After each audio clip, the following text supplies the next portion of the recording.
Hey you guys, how are you guys doing? Hope you guys are doing great. It's me, BayronOrtiz. Today we're gonna talk about this one famous question that everybody seems to always ask, and to me it's a very annoying and uncomfortable question.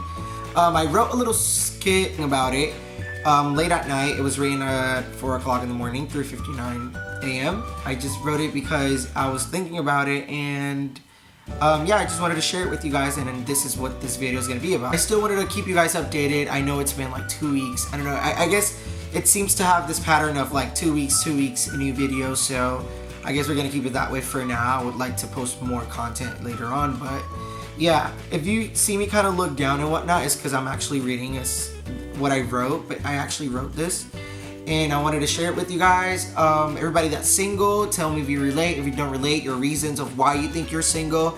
If you're not single this cuffing season, I want you to also tell me what things that you do to like not be single this cuffing season. What are ways to get away from this single life? Do you miss the single life? Tell me all about it in the comments below. I would love to hear it, okay? So this is what I wrote.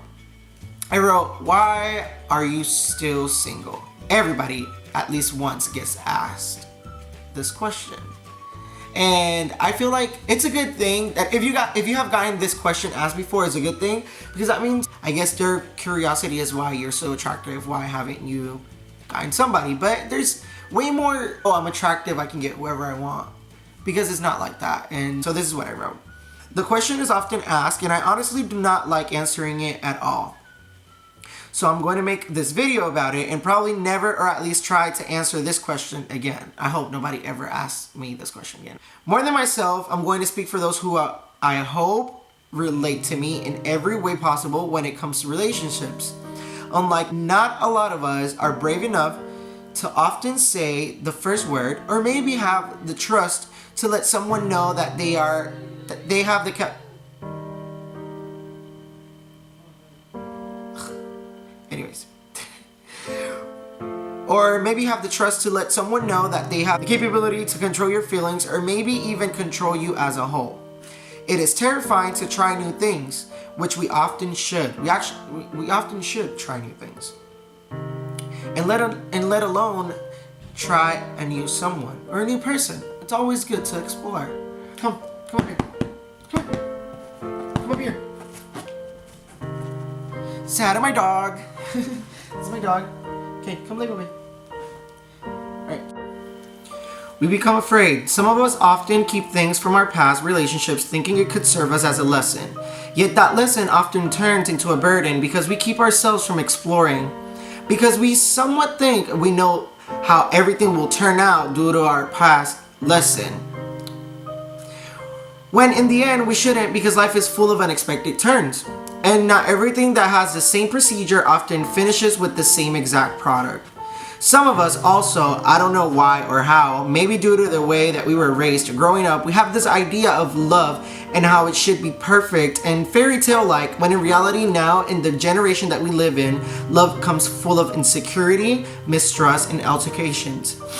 It is sad and frustrating how being the baddest excuse my language, in the relationship, or the most controlling, is what's trendy and cool, instead of being mutually protective, lovely, supportive, and sweet. But I think that more than just adapting to this generation's way of finding a soulmate, we should just wait for someone who clicks really deep in your eyes. Someone who gives you butterflies in your stomach as they walk by, or maybe every time you hear their voice, and or someone who makes your brain a vivid storm as their word becomes so soothing you could listen to them for hours without getting tired of them. I'm very poetic sometimes. I also don't think constant dating is for everyone.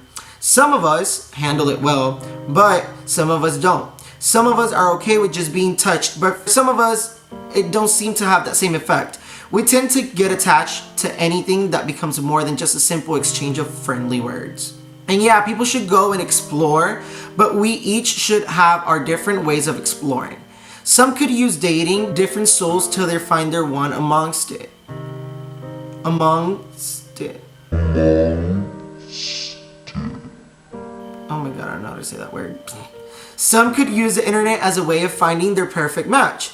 Or some could just walk and wander freely till their hearts stop beating for someone that passes by, or someone they meet at the coffee shop or an event. And I don't think no one is wrong for choosing any of the choices I've mentioned before. I don't think someone should be called a hoe just because they often date or hook up.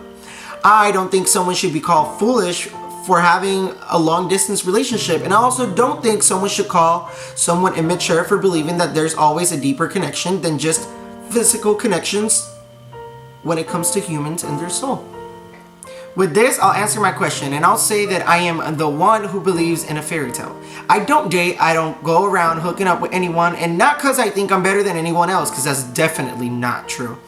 But because the very, very few that I've been with, it's because I've had that deep connection only a few can explain.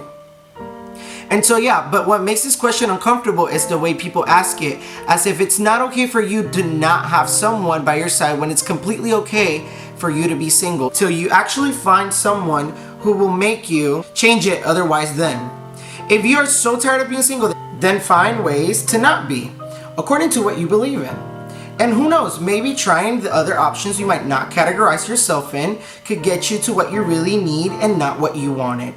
But explore, and never look for an excuse to try a new experience, because it is way better to regret and say I tried and I didn't like it than to wonder your whole entire life how different the simple action of something could have changed your whole entire life. With this, I say bye, subscribe, like, comment, and yeah, my battery died.